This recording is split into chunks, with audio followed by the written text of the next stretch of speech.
Next, on UOMO Magazine, we will visit with a former UOMO graduate whose name is synonymous with horror, Stephen King. What elements are involved in making a horror film really successful? You scared?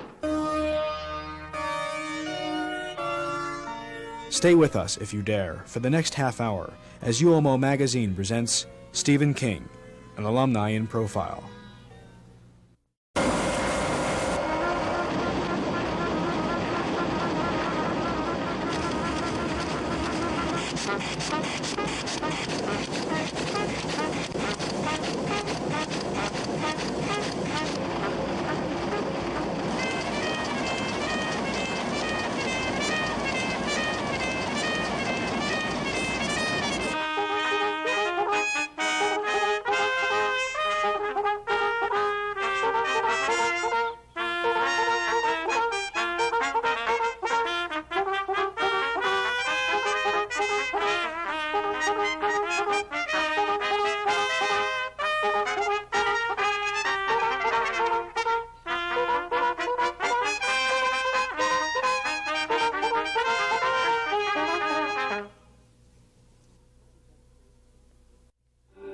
One of the best ways for a university to gain recognition of its excellence is by highlighting the achievements of its distinguished alumni. On October 9, 1981, the General Alumni Association at UOMO awarded the Career Award to author Stephen King, a graduate from the class of 1970. In less than 10 years, Stephen King has written 10 bestsellers, which include Carrie, The Stand, Salem's Lot, Night Shift, The Dead Zone, The Shining, Firestarter, Cujo, Different Seasons, and Dance Macabre. Book sales have already totaled over 30 million copies, and most of the movie rights have already been sold. King has described his success as a result of having a marketable obsession, an obsession with horror. Very simply, Stephen King writes out his nightmares. We visited the King residence in Bangor, Maine, in order to explore the origin of Stephen King's marketable obsession. Do you ever sleep with the lights on? I always sleep with the light on. I don't sleep with the light on right in the room, you know, that would be Bush League, because I'm not a kid anymore. You know, I don't have an E.T. nightlight. I don't have Winnie the Pooh. My kids have got those, because they're just kids. And I'm a grown-up, so I leave the bathroom light on and just leave the door open a little bit, and if anybody says, why do you do that, Steve? I say, so I won't, like, trip over something when I'm going, you know, to the bathroom in the night, or if I have to get up and check on one of the kids. But the real reason is because it keeps the monsters away. This is the bottom line. Everybody understands that if there is enough light in the room at night, the monsters cannot get in. So, has that sort of been the thing that led you to write the kind of material you write? Yes, in a sort of backwards way, but it works frontwards as well. The more you do it, I think the more sensitized you get to the material. It's not a blunting process. I think a lot of people believe that if you do it enough, you get very blunt. But actually what happens is the more that you do it, it's like sharpening a pencil. I suppose sooner or later the pencil itself just disappears, and that's the end of it. But so you don't feel that you get jaded by your work? You feel that you get the same reaction, even more so intensified the more you do it? Not jaded. I think it's gotten tougher for me sometimes to find new ways to express the emotions that I've dealt with, I won't say for so long. For instance, I'm just a kid still compared to a guy like Graham Greene, who wrote suspense novels for 50 years, or John Creasy, who wrote mystery novels for 50 years. So I don't feel that I'm in it so long that jaded is a factor, but I've been in it long enough now. I've been writing horror tales, I would say, published and unpublished, since I was about 16. So that you have to find a new way to say his face went white, you know, or he felt afraid. Because also, if you don't continue to seek those things, you're not discovering anything new about your chosen field or what you're writing about. What are some of the major differences between the way a book is written, for the idea of a person consuming a book, reading a book, and an original screenplay, for instance, The Creep Show? How does that compare to the differences between books and films? Well, I love movies, you know. what you're asking me covers a lot of ground. Movies and books are diametrically opposite in their effect in most ways, because a novel or a story is a uniquely individual thing. You curl up in a corner with a book, and you're by yourself, you're alone. And in a way, that's exactly the situation that a horror writer or a writer of suspense tales likes. You know, you've got you by yourself. You're already well on your way to being afraid when you're by yourself.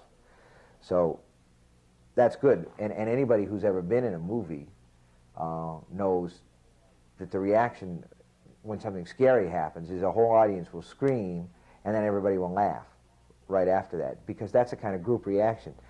The laugh is a reaction to the fright that you felt. It's also a way of showing the people all around you, I wasn't really scared, you know, that's just for fun. I just screamed because I had a little bellyache there for a second. It's gone by now. The other thing that happens in a movie is the audience will laugh after the scream, which a director thinks is okay and a scriptwriter thinks is okay. But a lot of times they'll laugh where you didn't want them to laugh. And that's a sign of real ineptitude, because people will do anything to draw off that buildup of tension inside them, and the laugh is one way that we get rid of it, and the scream is the other. When you go to a movie, if you go to one of these sixplexes and you're in the lobby of a theater, one of those hive jobs that has a lot of movie screens, you can hear a sound from one of the screens, and if you don't know what's playing, you don't know if they're watching a comedy or a horror picture. You just know that it's one or the other, because those are the only two kinds of movies where people actually vocalize in the movies, other than the usual nerds that will sit around, you know, and talk through the whole movie like they were in their living room. There's a real difference between showing gore and then creating a tension, like Alfred Hitchcock. What elements are involved in making a horror film really successful? If somebody ties a girl down to a table and uses a bucksaw to open her wide up, you know, and guts spew everywhere, you scream because you're revolted, and maybe you go, ugh, like that. Has nothing to do with the quality of the set, you know, or the direction or anything else. Show people guts, they're going to scream. You know, it's one of the great truths of life. Hitchcock's idea in Psycho was if you shove a big enough block of utter horror at the audience, you got them. You don't really have to do anything else after that. The story is that he elected to film Psycho in black and white because he didn't want people to look at all that red blood in the shower stall. He wanted the black blood, you know, removed it, and that's true. What happens with the shower scene is whether or not the knife actually goes into the lady, into Janet Leigh, almost doesn't matter, because we think we see it go into her until we've seen the film 20 or 30 times, and its effect has been vitiated by film series and these film instructors that will run their yarks until you're ready to throw up, you know. After all that, the film doesn't have any impact regardless. In relinquishing rights to movies, though, do you feel uncomfortable when you release total control, and then there it is, and then they'll do what they want to do with it, what they can do with it, with budgets, and suddenly there are all kinds of constrictions now. How does that feel when you finally see that end result and it's maybe totally different from what you intended it to be? Does a parent feel uncomfortable when he sends his kid off to college? People say to me, how do you feel about this or that? Don't you think that they ruined, that Stanley Kubrick ruined The Shining or whatever? James Cain did an interview with some guy who was moaning about how Hollywood had ruined Cain's work. Postman Always Rings Twice and Double Indemnity and all that. He says, they ruined your books. And Cain looked around, they were all on a shelf, and he said, no, they didn't, they're all right up there.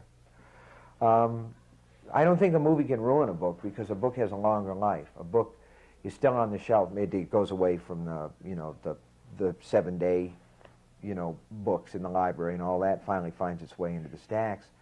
But I personally think that there will still be kids who will be stumbling across Salem's Lot in the stacks 100 years from now and taking it home. That is, if there's a human race in 100 years. Jeffrey Shiro, a former UMO student, produced a student film based on your story, The Boogeyman. I read The Boogeyman, and I saw his film, and I felt it was a very interesting adaptation in the sense where he took a story that took place in one location and made several locations out of it. How did you feel about that adaptation? I felt fine about it. I think that it has flaws, but I don't think they're worth talking about. Jeff's a young filmmaker. The important thing about it is that it's extremely talented. Who killed the children? Boogeyman. Boogeyman killed him. Just came out of the closet and killed him.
Now maybe if you think of a thing long enough and you believe in it, maybe it becomes real.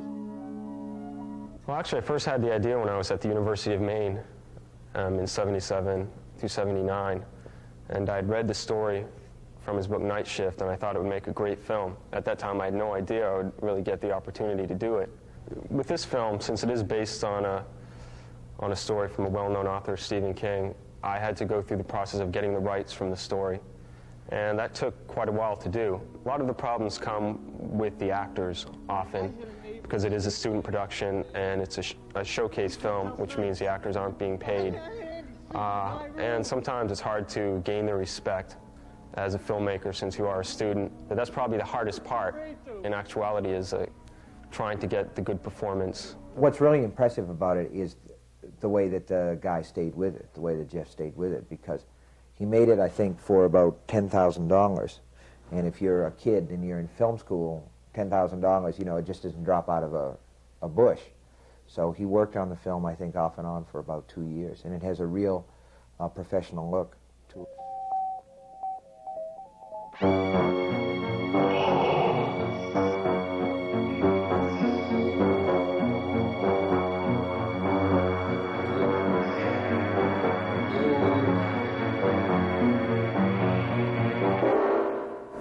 Dr. Harper.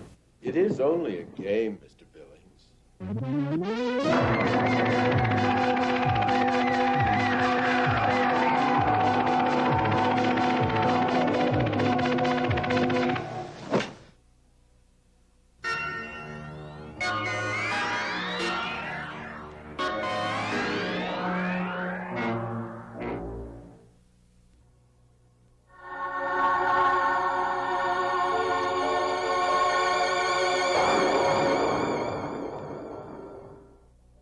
Let's talk about Creepshow a little bit. The fact that that was an original screenplay for a film. It was not a book originally, is that correct? How is that different, writing for a movie so that the end result was intended for a film? Did you feel more control? I felt liberated. I felt, I felt more control, okay? I was in on the project. In another sense, I felt liberated because when you adapt your novel into a screenplay, and I've done this 3 or 4 times now. I did one for The Shining, I did one for Dead Zone, I did one for Cujo. None of those screenplays are being used, which is a pretty standard, pattern for books versus screenplays, with screenwriters who are doing originals as well as novelists who are turning their books into screenplays, although we labor under a stigma because a lot of Hollywood people don't like novelists. They're afraid that they'll want to see the book as graven in stone. But the whole act of adapting is like sitting on a suitcase that you fill with too many clothes. It's also like being an editor for Reader's Digest condensed books, and I'll never do it again. And I think that instinctively I understood that, and I avoided it with a number of the books that were sold. But with the original, I felt that I could let it come out the way that it wanted to. And even in the case of Creepshow, it's only about 60 or 65% original. The Lonesome Death of Geordie Verrill and The Crate are both adapted from short stories.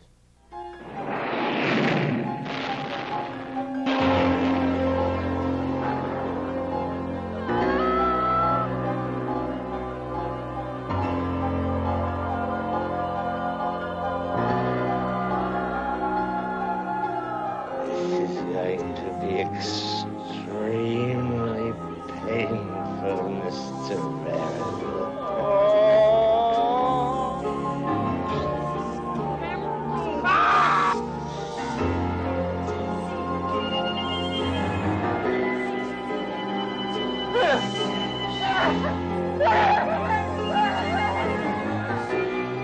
No, this is going to be an entirely new experience. What about the fact that you got so involved that you actually acted in that segment? It was an interesting experience. I don't think I'd do it again.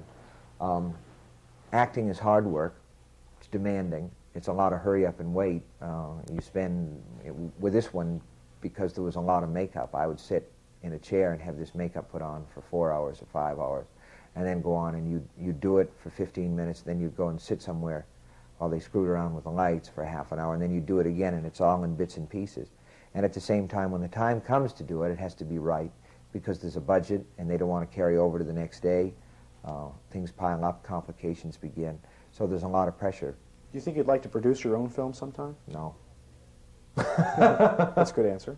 You still have a continued association with the University of Maine in Orono. You attend various poetry readings, you participate in guest lectures. What kinds of memories come to your mind first when you enter the campus? And how has the University of Maine been a positive influence on your career? Well, I think about my undergraduate time. I was an undergraduate there from 1966 to 1970, and those were very turbulent years. There was a lot of protests that went on. Winthrop Libby was president of the university. He was very understanding. He was probably the best man in that position at that time that could possibly have been. I think about the things that any graduate thinks about, the friends that I had and courses that I had, things that I didn't like about my coursework, things that made me impatient, things that seemed to not just broaden my horizons, but actually to exalt me. You know, there were times when you'd see something and you feel like the world was opening up in an intellectual sense, which is one of the things that college is supposed to be about. Dave, when you think about the University of Maine at Orono and your days with Stephen King, what are some of the things that enter your mind first? The first thing is when Steve came in to want to start writing for the main campus, which is the student newspaper. That's probably the first time that I got to know Steve well. Myself and a fellow by the name of Jeff Strout, who now works here also, were editing the main campus that year. And Steve came in one day and he said, "I'd like to write a column." And we said, "Okay, Steve." We knew who he was, and we talked with him a couple of times. And we said, "There's two rules, Steve. It's got to be here by noon Tuesday, and it's got to fit this space." And we showed him the space. And Steve so he said, "Fine," and off he went. And next Tuesday, it got to be about 11:30. No Steve King, no column, and we started to get a little edgy. And about 11:45, in comes Steve. Takes two pieces of clean white paper, and he sits down at a typewriter. And he puts one piece of the paper in, and he just starts to type. To-doot, just never stopped. And he finished that piece of paper, hauled out it, put the second piece in. And it was just like one of these printers we've got hooked up to these word processors. The words just flew out.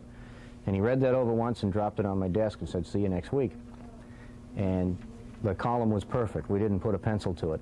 And Steve would do that consistently, week after week. He'd come in with about 15 minutes to spare, pump one of those columns out, and it was always letter perfect. Steve is the kind of guy who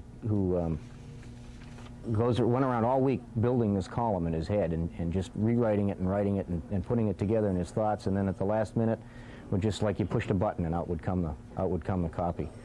Steve was, even then, probably the most prolific writer that I knew on the campus. He worked at it every day, and even then he knew, I'd have to say, he knew that he would make it. I remember Steve King once telling me as a student here at the University of Maine that when, not if, but when he became famous, the first thing he was going to do was buy I think it was a purple Cadillac.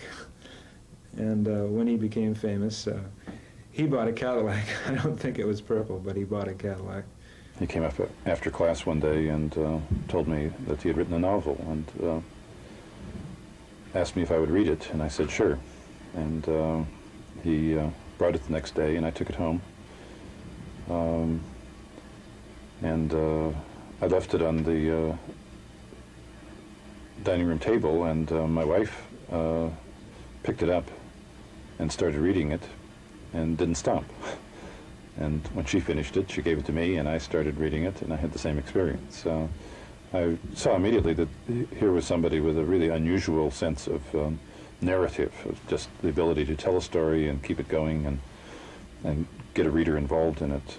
I think we all knew he was going to be a writer. Whether he was actually going to get into the kind of stuff that he's best known for now, I don't think that really developed that early. Yeah, could you tell us a little bit about King's Garbage Truck? That was the column that Steve wrote. It was called King's Garbage Truck. It's I can show you one here. I dug this out of the attic here today. I don't know if you can pick this up or not, but it was just a little spot like that, and we drew up this little logo, and that's what he called it. And he called it King's Garbage Truck because you never knew what you were going to find in the column. from one week to another. Interestingly, this is one from January 15, 1970, and it's his last will and testament. I point out to Steve that he bequeathed to the Folger Library a blank check. I suppose I'd like to come get that now. But and he also bequeathed to the Bangor Daily News his landlady. We did a main campus shot. It was in January of 1970. It was during the final exam period. And the picture was taken by a guy by the name of Frank Cady. And they were just fooling around one day. This is a stylized version of it, but we put out a little reminder to all the students that they'd ought to study because it was final exam period. It raised quite a furor on the campus. I think maybe more from the Dammit than from Steve King and the shotgun. I remember all of those things, but ultimately I don't think the memories are as important to me as the reality of the university as a continuing influence on my life.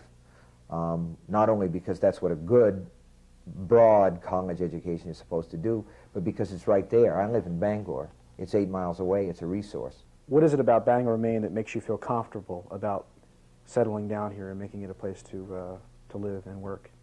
I've been in love with Bangor for a long time because it seems like almost a mythical place to me. And in fact, I've written a very long novel called It. It's about 1,300 pages long, about Bangor. The people here seem very honest and very, very, very real to me in the sense of they're just people that are there. They work hard. They work really hard. People from California don't know what work is. They come here and take a look at it. I've been treated here like I was a human being and not as a freak. They treat me the way that I feel that I am, as just a sort of an ordinary person who's doing a job and working hard at it. Can you tell us something about your new book, Christine? It's about a 1958 Plymouth, a haunted car, sold its soul for rock and roll. Really, that's what it's about. It's sort of like a malevolent Happy Days. And it's all sort of starts out in that sort of bubbly American graffiti way, and if it works the way it's supposed to work, it just sort of goes down about 3 blocks, and we're all having a great time, and it just takes this little skew and goes off into this nightmare. What kinds of future plans do you have? How far ahead have you planned? Lunch.